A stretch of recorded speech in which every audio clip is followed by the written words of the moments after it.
Hello and welcome to my YouTube video. In this video I'm going to demonstrate how to do short rows in an I-cord edge on a fabric. This is a swatch that I worked for the previous video, which will be linked up here in the corner, called All About I-cord, Knitted on I-cord, and I showed how to work an I-cord edge as you knit the project. Both on the right and left side, you can do either side or both. But one of the pitfalls of that is that because you only work the I-cord portion every other row, whereas you work the stockinette or whatever stitch patterns in the middle every row, you get a discrepancy between the row gauge of the I-cord and the row gauge of the stockinette, which causes the fabric to curl. So in this video, I'm going to show you how to do short rows in the I-cord to compensate so that your fabric will lay flat. When I started this little swatch, which you'll see in this video as we go, I started it by not doing any short rows, and you can see how the stockinette is longer here, and then I started my short rows up in here, and you can see how it lays flat here. This is in conjunction with a whole series of videos that I'm doing on I-cord and different ways to use it. I also am doing a live stream podcasts on my other channel, Suzanne Off the Cuff. There'll be a link up here in the corner, and you can check out those as well. So here we go. This is how we do it. So in the previous video, all about knitted on I-cord, which you can link to right over here in the corner if you'd like to watch that, I showed how to work an I-cord on both edges of a piece of fabric. Now you don't have to work it on both edges, you can work it on one or the other, but I demonstrated how to do it on both so that you know how to do it on the right edge and the left edge. It makes this really pretty curled over edge on your fabric.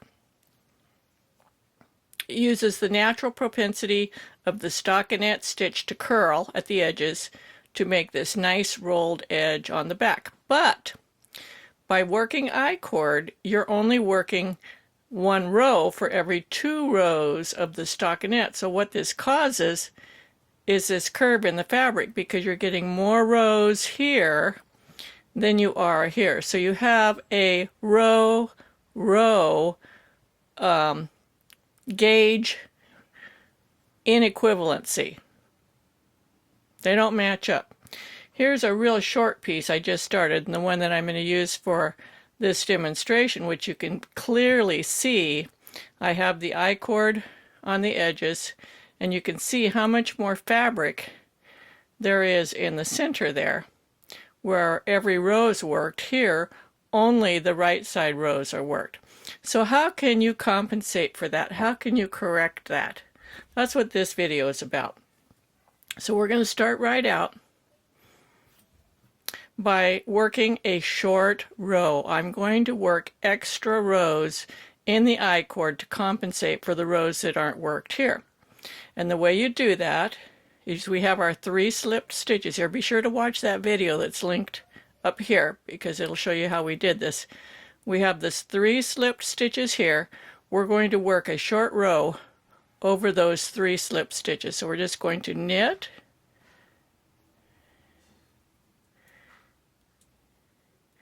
and then we're going to slip those 3 stitches back. So now they have 1 extra row. Now we're going to knit them again.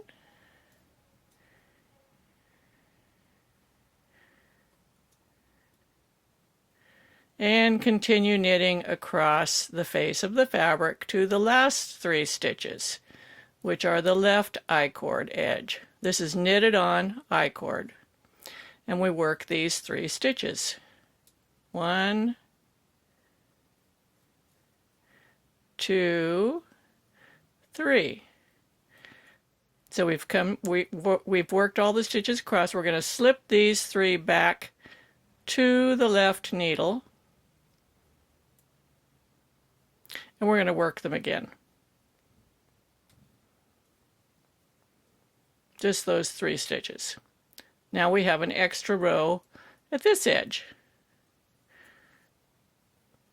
We'll turn the work. We're going to work the standard I-cord edge now. 1, 2, 3, slipping the first 3 stitches. Now you can do this on 2 stitches, 3, 4. I would swatch it first, of course. And you have to swatch this to figure out how often you need to do the short rows in the I-cord edging, and slip the last 3. We're going to turn the work, and we're going to knit all the way across.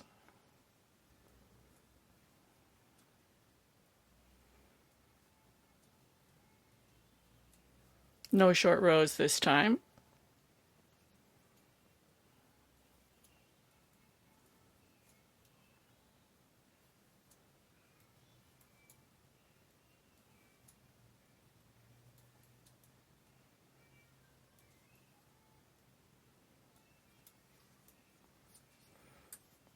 And we're going to turn the work.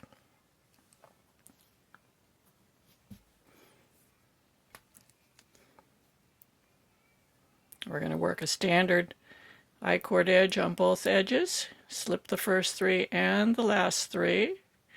Then, as I said in the other video, there's many ways to do this. This is not the only way.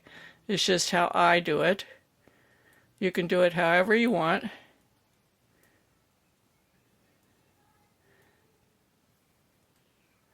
I like to do the slipping of the stitches on the same row, for it's easy for me to remember to always slip them on the wrong side row and work them on the right side row.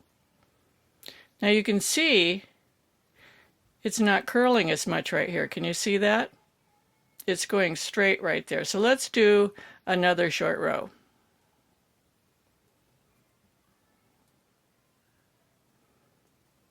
And then I'll show you how to figure out how many short rows you need to add.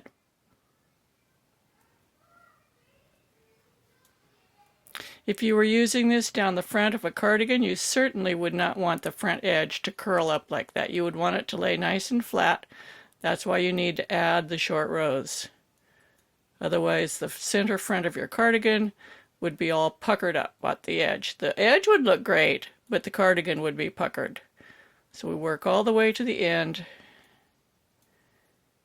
You can use this on the edge of scarves as well. I have a whole series of videos on I-cord. This is just the 3rd in the series. Work that edge again. That's your short row. Now we're going to turn the work.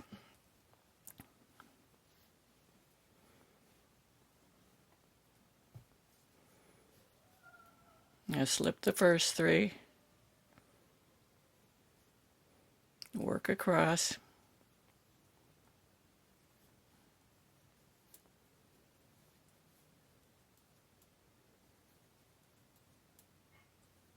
And as I said, you need to swatch this, and I'll show you how to calculate how many short rows you need, but I would still swatch it before you work it on your project. Turn. We're going to work all the way across.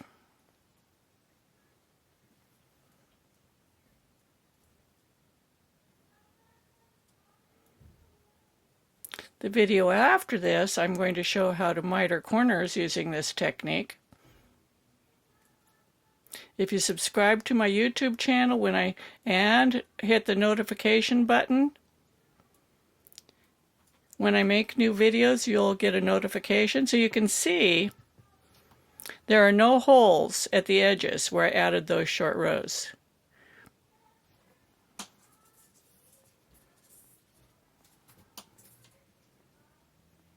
No holes.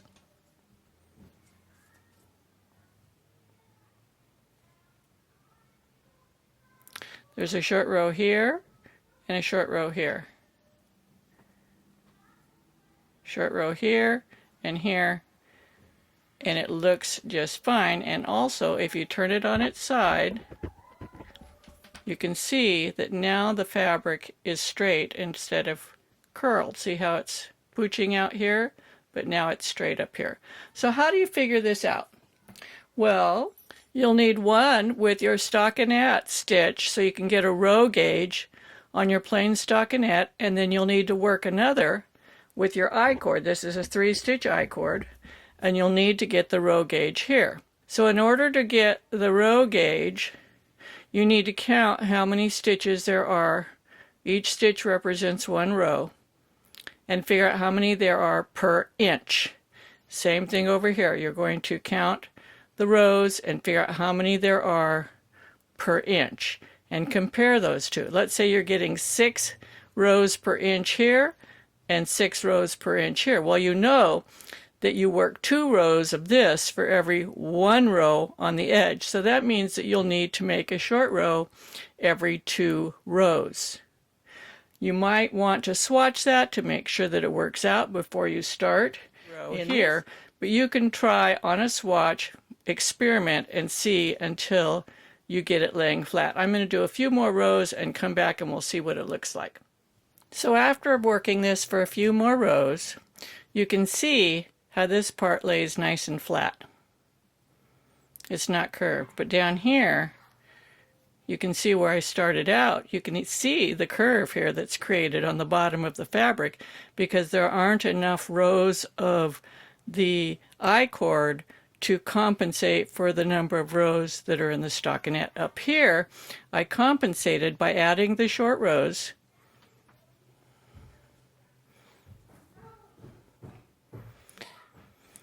So you can see that the short rows really don't show up. They don't make holes in the fabric. It looks a lot nicer up here than it does down here. If you enjoy watching my YouTube videos, be sure to subscribe. Down below there's the subscribe button. Be sure to hit that. Also hit the bell notification next to it that allows you to get notifications when I send out a new video. You can also join me in my groups on Facebook and Ravelry. Just look for Knitting with Suzanne Bryan. And remember to check out the hour-long tutorial on this entire subject that is linked up here in the corner. So happy knitting!